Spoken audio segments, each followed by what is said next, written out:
Unión de Educadores de la Provincia de Córdoba, junto a los docentes en defensa de la educación pública.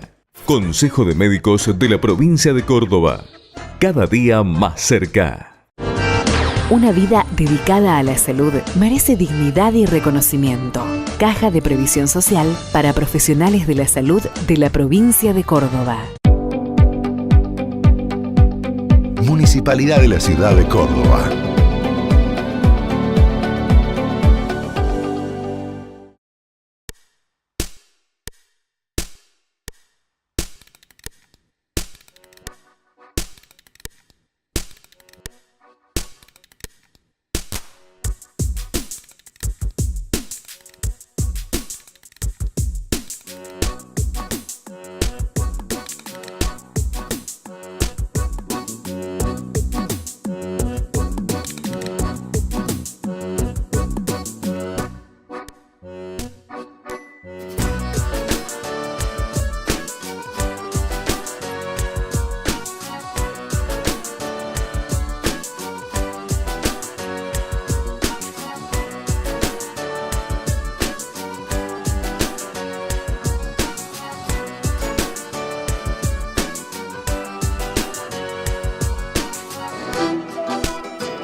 Bienvenidos a nuestro programa Principio Activo Salud. Hoy estamos en la sede del Consejo de Médicos de la Provincia de Córdoba por compartir un café con Miguel de Márcico, que es comunicador social, periodista y que dentro de su profesión se ha especializado en los temas que yo voy a nombrar de discapacidad, pero seguramente él me va a corregir. ¿Es así, Miguel? ¿Cómo le va, doctor? Gracias por la invitación. No lo voy a corregir, está muy bien. El término es persona con discapacidad, así que arrancamos perfecto. ¿Por qué se dedicó a ello? Por varios motivos. Primero, porque yo tengo una discapacidad, tengo el fémur derecho más corto que el izquierdo, y hace muchos años me di cuenta que éramos 4 millones de personas más o menos en Argentina con algún tipo de discapacidad. Hoy somos 4 millones, en esa época proporcionalmente era el 10% de la población. Y no había medios de comunicación suficientes como para que esa herramienta tan importante como es la comunicación pudiera permitir mejorar la calidad de vida de la gente. O sea, una buena información a un matrimonio, por ejemplo, con una nenita con síndrome de Down, como para dar un ejemplo, permite el acceso a un montón de beneficios que si esa información no se da, lamentablemente ese matrimonio pierde la posibilidad de darle una mejor calidad de vida a esa hija. 4 millones de personas, 10% de la población. Exacto. Ahí se agregan todos los tipos de personas con discapacidad. Exacto, porque son motores, intelectuales, sensoriales, y sumando todo eso es un colectivo muy importante, con muchísima cantidad de gente. Lo que muchas veces agregamos es la familia, que termina salpicada de la problemática, porque tienen que contener a esa persona con discapacidad económicamente, afectivamente, por supuesto. Entonces ya ese colectivo se amplía mucho, si hablamos no de discapacidad solamente, sino de la problemática de las personas con discapacidad en la Argentina.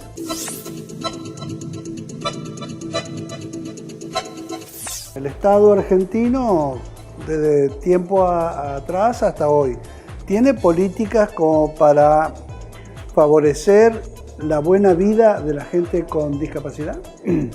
Hay varios temas, se ha avanzado mucho, o sea, siempre aclaro esto porque hace muchos años, por ejemplo, descubrimos en Entre Ríos una familia que tenía un chico con discapacidad severa en un chiquero. Y seguramente hoy por hoy eso ya no está ocurriendo, en eso hemos avanzado mucho, pero lo que está pasando es que tenemos una de las legislaciones más avanzadas del mundo en discapacidad. El problema que tenemos los argentinos es que no se cumplen las leyes. Entonces, ¿para qué tenemos tanta legislación que teóricamente estaría beneficiando a tanta gente con discapacidad si después en la práctica eso no se cumple, o porque no hay presupuesto, o porque no hay voluntad política, o por el motivo que sea? ¿Qué leyes no se cumplen, por ejemplo? Y hay leyes de accesibilidad que no se cumplen, hay leyes que tienen que ver con el trabajo para personas con discapacidad que no se cumplen. ¿Qué porcentaje es que fija la ley que tiene que tener cualquier organización de discapacitados? Los organismos oficiales en la República Argentina tendrían que tener por lo menos en planta un 4% de personas con discapacidad trabajando. Pero lamentablemente no se cumple. O sea, la mayoría no llega ni al 1,5% en el mejor de los casos. Y lo que falta es un censo más profundo, que se podría haber hecho en 2010, en el último censo. Se podría haber preguntado en cada familia a ver si había una o más personas con discapacidad y cuál era la discapacidad. Entonces, partiendo de esa base, se puede armar toda una política mucho más completa y más exacta en esta problemática.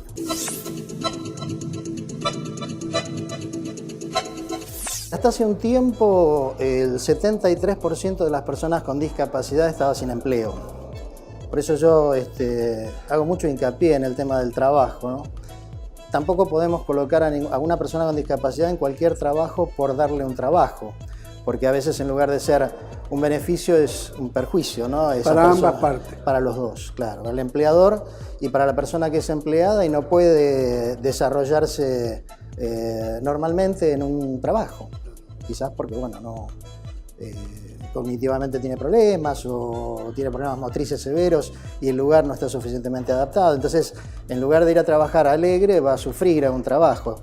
Por eso insistía en lo de, y es cierto, tenemos que hacer todos, ¿no? Los docentes, los médicos, los periodistas, todos desde nuestros lugares, ver de qué manera podemos hacer que los legisladores en este 2020 se tomen son 3 minutos más por encuesta, como mucho, o menos, 10 segundos, 20 segundos, no, y una crucecita en una planilla.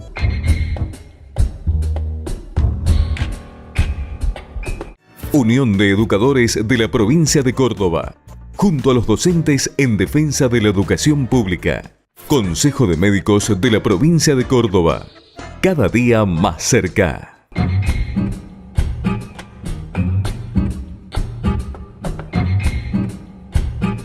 Obra social del personal de la industria gráfica de la provincia de Córdoba. Defendemos el sistema solidario de atención de la salud. La salud es un derecho, no un negocio. La Caja de Salud implementa para sus afiliados plan de regularización de deudas, préstamos premio al cumplidor, préstamos prendarios para adquisición de automóviles, préstamos para ampliación de viviendas, entre otros. Trabajamos para usted como lo haría usted.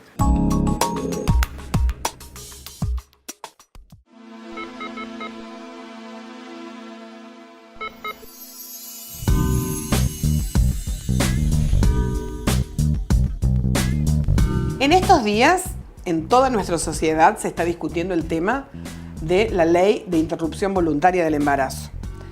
En realidad, se le llama la ley del aborto, se le llama la ley de la despenalización, pero en realidad es una ley que plantea la interrupción voluntaria del embarazo. Esta es una discusión que ahora se ha hecho pública porque apareció un proyecto de ley que está apoyado por el gobierno nacional. Pero en realidad ya se habían presentado varios proyectos de ley antes y esta es una discusión que se viene dando en nuestra sociedad desde hace muchísimo tiempo. Ahora es como que se ha generalizado. Yo recuerdo post-dictadura, cuando se reorganiza el movimiento de mujeres y se empiezan a generar los encuentros de mujeres. El primer encuentro nacional de mujeres fue en el año 86 y el segundo en el año 87 acá en Córdoba. Ya en esos encuentros se venía debatiendo el aborto, debatiendo la despenalización, debatiendo la legalización, debatiendo la interrupción voluntaria. Y yo me acuerdo que en aquella época la consigna que se cantaba en las marchas era anticonceptivos para no abortar y aborto legal para no morir. Luego, años después, se agrega educación sexual para decidir. Yo no recuerdo exactamente la fecha, pero debe ser más o menos unos 13 años, de ese movimiento de mujeres se organiza la campaña nacional por el aborto gratuito y legal. Esa campaña, que son grupos de mujeres en todas las provincias de la Argentina, vienen trabajando por esta despenalización del aborto, planteando que en realidad nosotros como sociedad no podemos discutir si autorizamos a las mujeres o no a que interrumpan su embarazo. Porque nosotros sabemos que los embarazos vienen siendo interrumpidos desde que las mujeres tienen relaciones con los varones. Eso es algo que todas las mujeres lo sabemos, es algo que toda la sociedad lo sabe. Entonces, en realidad, lo que nosotros planteamos es despenalización, pero además legalización, para que no sea solamente que no es punitivo, sino que además haya toda una campaña, un programa estatal que garantice a las mujeres prácticas seguras y en lugares cuidados. Uno de los problemas centrales en esta discusión tan compleja es que en realidad cuando hablamos de seguir penalizando la práctica de la interrupción del embarazo, es como que hay un sector que por sus creencias religiosas o por su ideología no le permite a otro sector que no comparte esas mismas ideas que pueda ejercer lo que siente como un derecho. Nosotras, que estamos a favor de la despenalización, no planteamos que las mujeres obligatoriamente tienen que abortar, sino que quien quiera hacerlo tiene la posibilidad de hacerlo de una manera cuidada, de una manera protegida. Pero no solo eso, sino que legalizarlo implica generar campañas profundas, amplias, universales, para que existan los métodos anticonceptivos de fácil acceso en todos los lugares, en todos los centros de salud, en todos los hospitales. Que además exista una campaña universal. Yo digo universal porque tiene que ser para todo el mundo, en todos los medios y en todos lados, a donde hable de la prevención y que no esté dirigida solamente a las mujeres. Porque si bien cuando una mujer queda embarazada, la decisión sobre su cuerpo es personal, la decisión sobre la prevención le corresponde a dos personas, a las dos personas que tienen relaciones. Entonces, me parece que las campañas de prevención de embarazos, que eso es lo que hay que evitar, ¿no? Los embarazos no deseados, la campaña de prevención de embarazos tiene que estar dirigido tanto a varones como a mujeres. Con respecto a esto de la despenalización hay una postura muy hipócrita, pero hay una postura muy hipócrita que no comienza ahora con este tema, la despenalización del aborto. Es la misma discusión que se dio cuando se hablaba de la ley de divorcio, que parecía que cuando saliera la ley de divorcio todo el mundo iba a salir corriendo a divorciarse, cuando en realidad de lo único que se hablaba era de regularizar una situación legal para aquellas personas que ya no seguían estando en pareja. Se dio también con el matrimonio igualitario. Parecería que como que las leyes en realidad obligan a las personas a llevar adelante determinadas prácticas. La ley de matrimonio igualitario no nos obliga a casarnos, simplemente garantiza el derecho de aquellas personas que ya estaban viviendo juntas y en pareja, que nosotros cuando son temas complejos, cuando son temas que rompen alguna estructura, insisto, religiosa, política, ideológica, una de las cosas que hacemos es negar la discusión. Yo que soy una persona de más de 50 años, recuerdo que en el secundario nuestros adultos, nuestras profesoras, nuestros profesores, yo encima a un colegio religioso, se negaban a admitir que existían las relaciones prematrimoniales. Por lo tanto, se negaban a hablar de métodos anticonceptivos. Y yo recuerdo alguna compañera que tuvo que abortar, alguna compañera que tuvo que casarse con su novio, porque en aquella época no existía otra posibilidad de que o abortaras o te casaras. Las madres solteras, eran mal vistas, porque encima una sociedad que no ayuda a solucionar un problema condena a aquellas mujeres como pecadoras, nunca al varón, ¿no? Siempre a la mujer. Entonces digo, nosotros somos una sociedad que venimos negando sistemáticamente discusiones que supuestamente pondrían en riesgo una determinada moral impuesta por un determinado sector. Religioso en general, político podríamos decir, ideológico, en fin. Entonces nosotros lo que queremos es que adherimos a la campaña por la despenalización y la legalización de la interrupción del embarazo, y lo que queremos es que se den discusiones más francas y más pensando en que tenemos que vivir en una sociedad a donde todos y todas podamos ejercer derechos.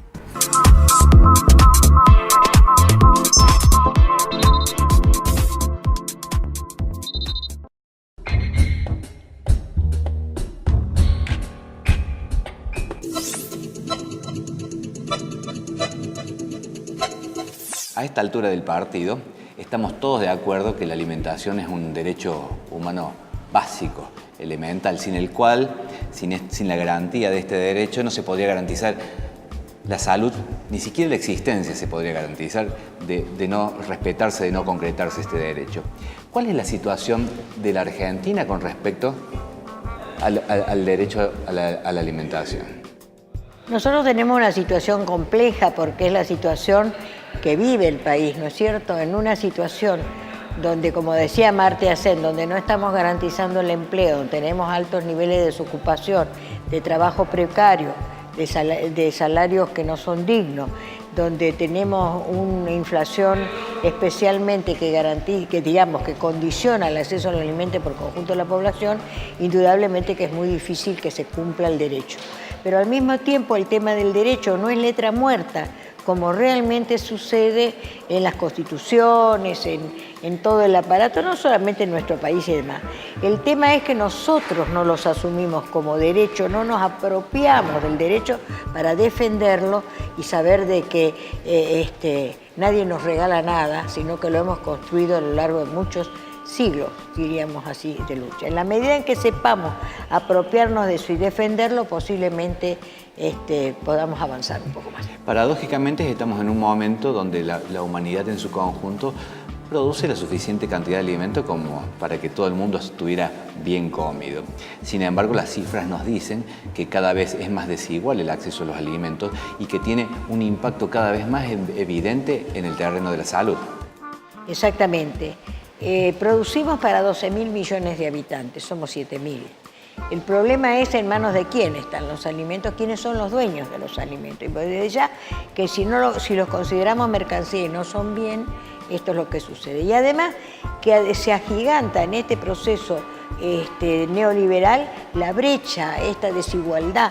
Nosotros estamos en un continente que es el más desigual del mundo y no lo decimos porque sí, no decimos lo mismo de África, porque en África vos no tenés esta cúpula enriquecida salvajemente, cada vez más minoritaria y cada vez más concentrada, pero sí tenés otra problemática y nosotros estamos en camino a ello en la medida en que tenemos los bienes y los recursos que tenemos, que son apetecidos, porque bueno, no es solamente Argentina, es toda, si vos ves agua, el agua dulce, el acuífero guaraní solo, y el Orinoco, y el Amazonas, y el Bermejo, y el Paraná, y toda la riqueza que tenemos, y las montañas, y el litio, y el trigo, y las vacas, bueno, es realmente, como diríamos, un bocado cardenal, ¿no?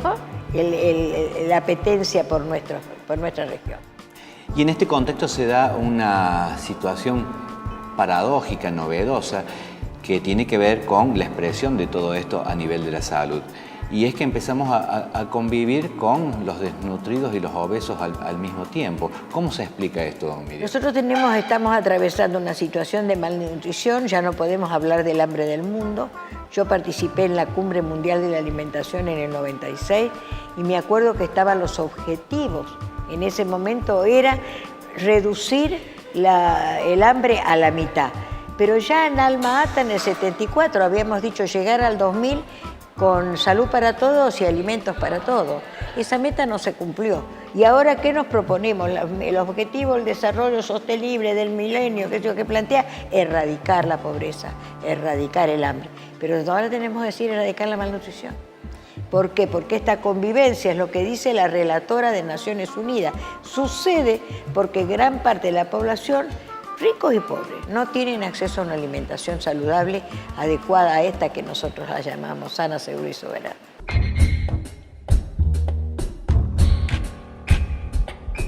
Unión de Educadores de la Provincia de Córdoba, junto a los docentes en defensa de la educación pública. Consejo de Médicos de la Provincia de Córdoba, cada día más cerca.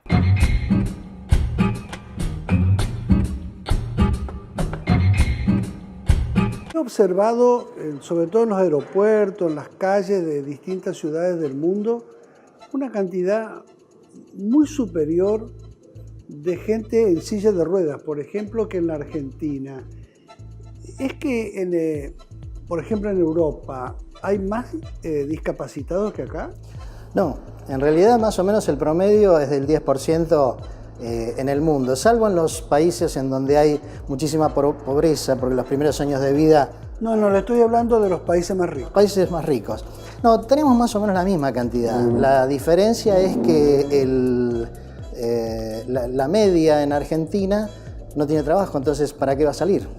Y cuando sale, muchas veces las veredas están mal, no hay rampas, entonces sale con una silla de ruedas, por ejemplo, va hasta la esquina y tiene que dar toda una vuelta a manzana para bajar a la calle, algo tan sencillo como es.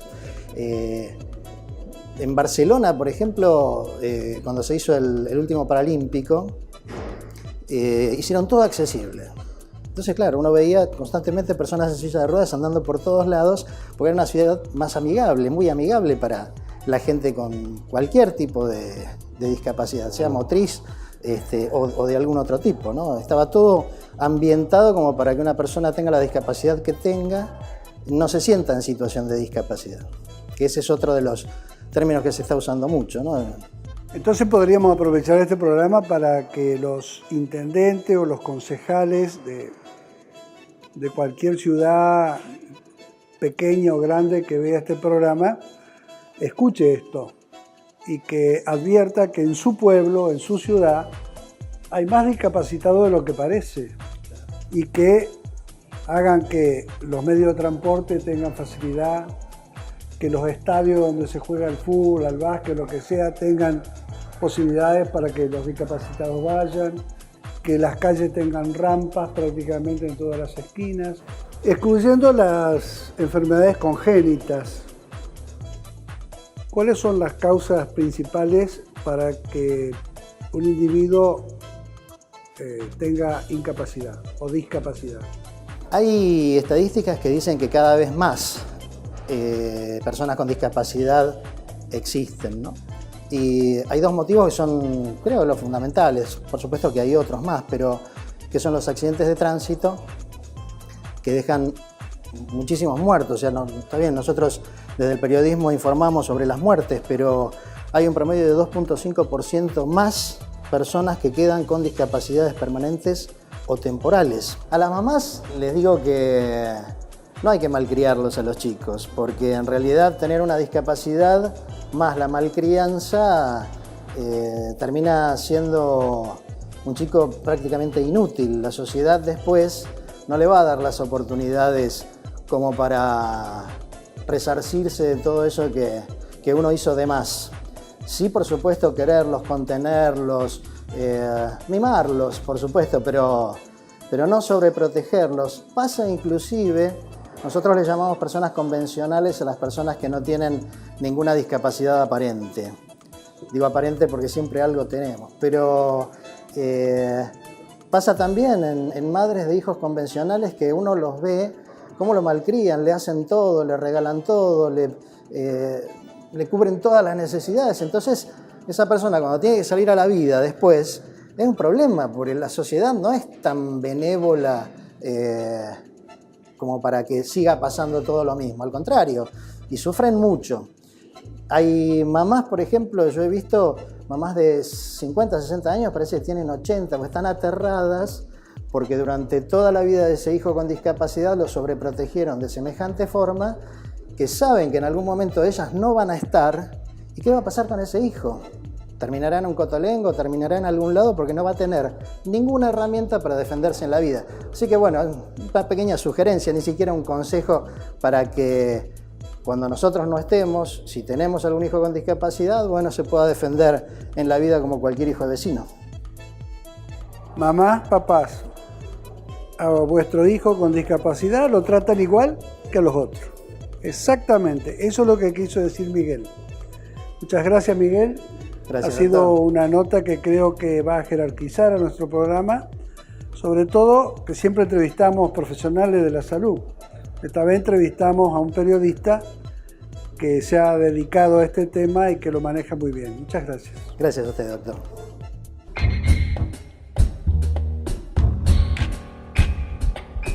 Unión de Educadores de la Provincia de Córdoba, junto a los docentes en defensa de la educación pública. Consejo de Médicos de la Provincia de Córdoba, cada día más cerca. Una vida dedicada a la salud merece dignidad y reconocimiento. Caja de Previsión Social para profesionales de la salud de la provincia de Córdoba. Municipalidad de la Ciudad de Córdoba.